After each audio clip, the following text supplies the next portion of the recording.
नमस्कार. मी Nikhil Madhavrao Rajvardhan, doctor Babasaheb Ambedkar Vidyapeeth Aurangabad HRDC pre PhD कोर्सवर performing and visual arts fine arts डिपार्टमेंटमध्ये PhD करत आहे.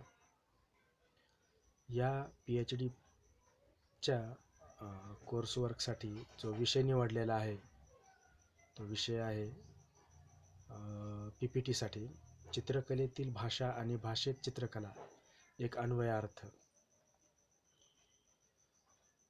चित्रकला हे प्रभावी माध्यम आहे. मानवी इतिहासाच्या मुद्रा या विषयात पाहायला मिळतात. अनेक विषय या विषयातून उत्पन्न होतात. याला मातृक विषय म्हटले तरी अतिशयोक्ती ठरणार नाही. एक समृद्ध अभिजात शाखा म्हणून चित्रकला विकसित झाली. आधुनिक जगासोबत आधुनिक प्रयोग यात होत गेले. अनेक कलावाद उदयास आले, ज्यामुळे चित्रकला कणनकण संपन्न होत गेली. मानवी भावना अभिव्यक्त करत गेली. पण इतके सक्षम माध्यम असूनही चित्रकलेत शब्दांचा, भाषेचा उपयोग केला गेला. ही बाब येथे अनुल्लेखित करण्यासारखी आहे.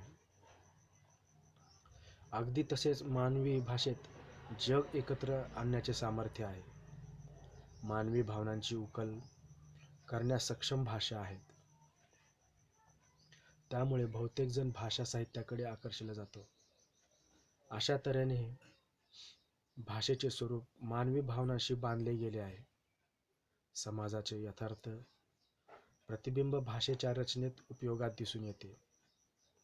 बुद्धकालीन समाजात भाषा हेच प्रभावी माध्यम होते. यामुळे भाषेची व्याप्ती आणि सक्षमता लक्षात येऊ शकेल. भाषा इतकी समृद्ध असूनही भाषेत चित्रकलेचा जाणीवपूर्वक उपयोग केला जातो, हेही येथे अनुल्लेखित करण्यासारखे आहे.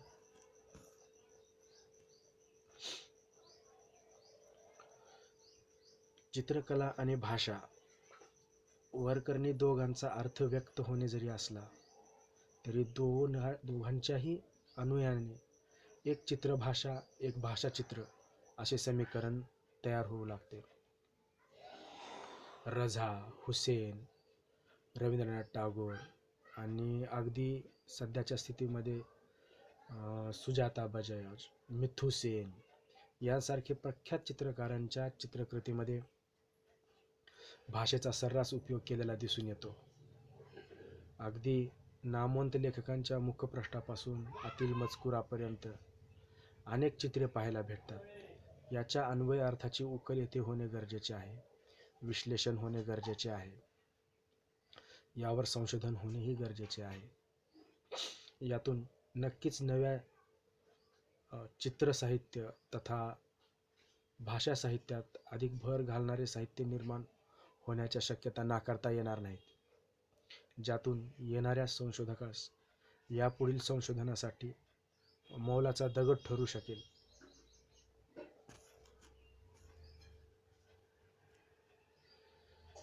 चित्रकलेत जेव्हा शब्द येतात तेव्हा त्याचा केवळ शब्दापुरताच अर्थ मर्यादित नसतो.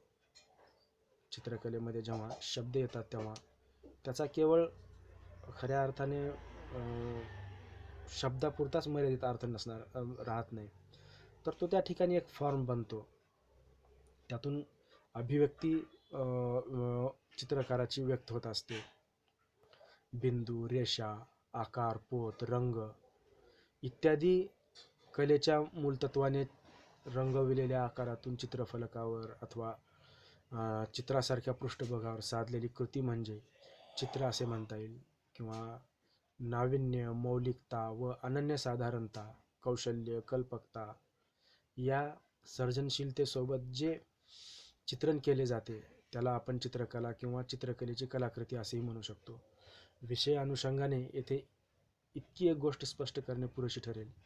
यात भाषेतील पेंटिंग या शब्दाला जो अर्थ प्राप्त होतो तो अर्थ केवळ चित्र या संस्कृत शब्दाला नाही. पेंटिंग या शब्दातून किंवा शब्दात रंगवण्याची क्रियेपुरताच अर्थ मर्यादित आहे. पण चित्रकलेच्या क्षेत्रात लेपनाची क्रिया, रंग, कुंचला, फलक आदी माध्यम, साधनाची गुणवत्ता, कलावंताच्या भावजाणीवांचे अंतर्भाव पेंटिंग या शब्दातून प्रकट होतो. तो चित्र या शब्दापुरता अस्पष्ट होत नाही. त्यामुळे संबंधित शीर्षकासाठी चित्रकला हा शब्द अधिक संयुक्तिकपणे घेतलेला आहे. तसंच भाषा, मानवी विकासाच्या इतिहासात भाषेचे स्थान अतिशय महत्त्वाचे आहे. हे भाषेचे ज्ञान अनुभवजन्य, बुद्धिजन्य असल्यामुळे ते पुढील पिढीला समजावे किंवा समजले जावे, वापरता येईल अशा प्रकारे तिच्या म्हणजे एक समृद्ध सांस्कृतिक साठा किंवा जे मानवाने मिळवलेले आहेत त्या गोष्टी पुढील पिढीला देण्यासाठी, पुढील पिढीला वर्ग करण्यासाठी भाषेचा उपयोग केला गेला. ही साधने निर्मिती केली गेली आणि जे यश मिळाले त्यातून भाषा निर्मिल्या गेल्या. मानवी भावनांची जडणघडण दगड, तीर, कामठा, विस्तव, अन्न, निवारा, आत्मरक्षण इत्यादी निगडित होते. पण या सर्वांचे विनिमय साधनात प्रतिबिंब उमटवणे हे सर्वात महत्त्वाचे काम होते. जेव्हा हे काम करू लागले त्या क्षणीच खऱ्या अर्थाने भाषेचा उगम झाला असे म्हणता येईल.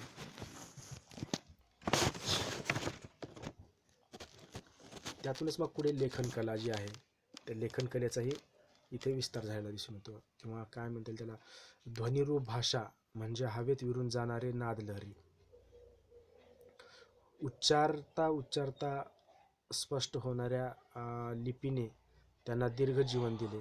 जोपर्यंत लिपिबद्ध संकेत साठी वापरलेल्या सामग्रीला धरून आहे, ती सामग्री नष्ट झालेली नाही तोपर्यंत ती अस्तित्वात राहणार. तसेच भाषिक अभ्यासाचे साधन म्हणून तिला उपयोग होणार ही गोष्ट निश्चितच आहे. असे अवशेष इजिप्त किंवा हिटाईट लिपीचा शोध अशाच अवशेषातून लागलेला आहे. या भाषा लेखनातून माणसाने प्रगती केली, भावनिकरित्या एकत्रित येऊ लागले. यातून अनेक प्रकारचे लेखनही निर्माण होऊ लागले. केवळ साहित्यात चित्रकलेचा उपयोग आकर्षक मांडणीपुरता झालेला नाही, तर साहित्याचा आशय अधिक विस्तृत स्पष्ट करण्यासाठी सुद्धा केलेला दिसून येतो.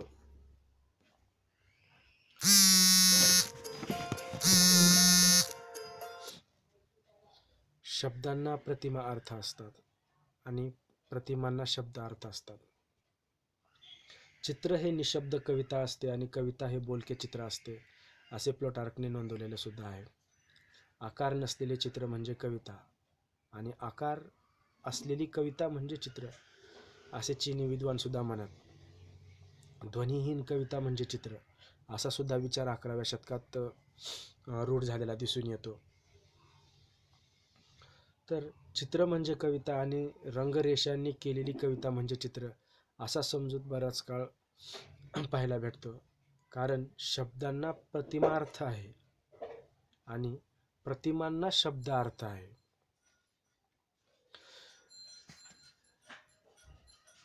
रवींद्रनाथ टागोर यांच्या कवितेत याचा आपल्याला प्रतिबिंब पाहायला भेटतं की बऱ्याच ठिकाणी रवींद्रनाथ टागोरांच्या कविता ह्या चित्रबद्ध होतात आणि चित्रातून त्यांच्या कवितासुद्धा अवतीर्ण व्हायला लागतात. कलेची मूलतत्वे, संकल्पाची मूलतत्वे, भाषेचे व्याकरण इत्यादी दोन्ही विशाल विषयांतील सर्जनशील कलाकृती समजण्यास आपल्याला येथे मदत व्हायला लागते. हेही आपण इथं पाहायला लागलेलं आहे. यामध्ये पुन्हा दोन प्रकार आणखी जे चित्रकलेतही पाहायला भेटतात आणि दुसरं की साहित्यातही पाहायला भेटतात. त्यातून महत्त्वाचा जो विषय आहे तर तो चित्रकलेमध्ये व्यक्तिचित्रण हा असा एक विषय आहे आणि साहित्यामध्ये सुद्धा एक व्यक्तिचित्रण विषय आहे. साहित्यातील व्यक्तिचित्रण अथवा प्रतिमाचित्र असा नव्याने साहित्य प्रकार प्रचलित झालेला आहे. तसेच चित्रकलेतही व्यक्तिचित्रण असा लौकिक विषय आहे. अगदी बरोबर. साहित्यातील व्यक्तिचित्रणात कर्तृत्वाची किंवा शब्दाची मांडणी केली जाते, वर्णन केलं जातं. ते करताना विशिष्ट भाषेचा ओघ, लालित्य, शब्दांचे अलंकार आदी उपयोग कौशल्याने केला जातो. तसेच चित्रकलेतील व्यक्तिचित्रणात व्यक्तीच्या अंतरंगाचा व बाह्य अंगाचा मानसशास्त्रीय दृष्टिकोनातून व तंत्रकौशल्याच्या साहाय्याने केलेले हुबेहूब वर्णनात्मक व्यक्तिचित्रण म्हणजे व्यक्तिदर्शचित्र अर्थात व्यक्तिचित्रण होय. दोन विषय पद्धतीत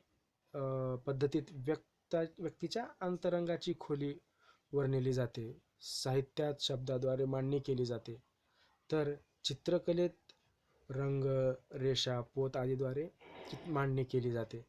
भाषा आणि चित्रकला या दोन विषयाला एकत्र पाहण्यासाठी चित्रकलेतील व्यक्तिचित्रण तसेच साहित्यातील व्यक्तिचित्रण हा समान दुवा इथे पाहायला भेटतो. तसाच दुसरा एक आहे की त्यामध्ये चित्ररूप कथा आणि कथेतील चित्रणे असा सुद्धा एक विषय येतो. चित्रकलेला भाषा आणि शब्द आणखी एक समान धागा होणारी बाब म्हणलं तर चित्ररूप कथा. कथेत प्रसंगारूप सर्जन केलेले चित्रण या दोन्ही प्रकारांचा उत्तम मेळ साधून अभिव्यक्ती निर्माण केलेली दिसून येते. अशाच पद्धतीने ताडपत्रावरही मध्ययुगीन काळामध्ये लघुचित्र झाले आहेत. पाल चित्रशैली, जैन लघुचित्रशैलीमध्ये पुढे पुढे तर याचा उपयोग धर्मासाठी करण्यात आला, की इतका उपयोग करण्यात आला की भाषे म्हणजे बोलण्यापेक्षा धर्मग्रंथाच्या लिखाणासोबत चित्र दिल्यानंतर धर्माचा प्रचार प्रसार अधिक झाल्याचा दिसून येऊ लागला आणि मग धर्माच्या प्रचार प्रसारासाठी चित्रकलेचा आणि लेखनाचा अधिक उपयोग होऊ लागला. अशा पद्धतीने इतर म्हणजे उपरोक्त जे मुद्दे दिले गेलेले आहेत या मुद्द्याच्या आधारे नक्कीच हे स्पष्ट व्हायला लागतं की शब्दातून प्रतिमा तयार होते आणि प्रतिमेतून चित्रकला किंवा शब्दसाहित्य निर्माण होऊ लागते. आपण याचं रवींद्रनाथ टागोराचं एक एक्झाम्पलही पाहिलेलं आहे. रझा सुजा किंवा सुजाता बजाज असे अनेक चित्रकार आहेत ज्यांच्या चित्रामध्ये साहित्याचा वापर केलेला आहे. पण हे जेव्हा चित्रकलेत अक्षर येतात तर ते केवळ अक्षर म्हणून येत नाहीत, तर एक दृश्य रूप, एक प्रतिमा रूप म्हणून यायला लागतात. तेव्हा या शब्दाचा अर्थ केवळ अर्थापुरता मर्यादित नाही राहत, तर तो चित्रकलेचा एक सौंदर्य अभिव्यक्ती देण्याचा भाग होऊ लागतो. त्याचा अर्थ अधिक स्पष्ट होऊ लागतो. त्यामुळे लेखनाच्या अर्थासाठी चित्रकलेचा अनेक प्रसंगी उपयोग होतो किंवा केला जातो. त्या कारणाने शब्द साहित्यात कुठेही खुजेपणा येत नाही किंवा चित्रकलेत शब्दाचा उपयोग केला म्हणून चित्रकलेलाही कुठे खुजेपण मिळत नाही. तर सर्जनशील व्यक्ती किंवा पाहणाऱ्याला या दोन्ही विषयातून एक सर्जनशील सौंदर्य अनुभूती भेटायला लागते, हे मात्र निश्चितच आहे. म्हणूनच चित्रकलेत भाषा आणि भाषेत चित्रकला असा एक अन्वयार्थ यातून निघायला लागतो. शेवटी एक असं म्हणता येईल की बाबा चित्र हे निशब्द कविता असते आणि चित्र हे निशब्द कविता असते आणि कविता हे एक बोलके चित्र असते, हे स्पष्ट व्हायला लागते. धन्यवाद.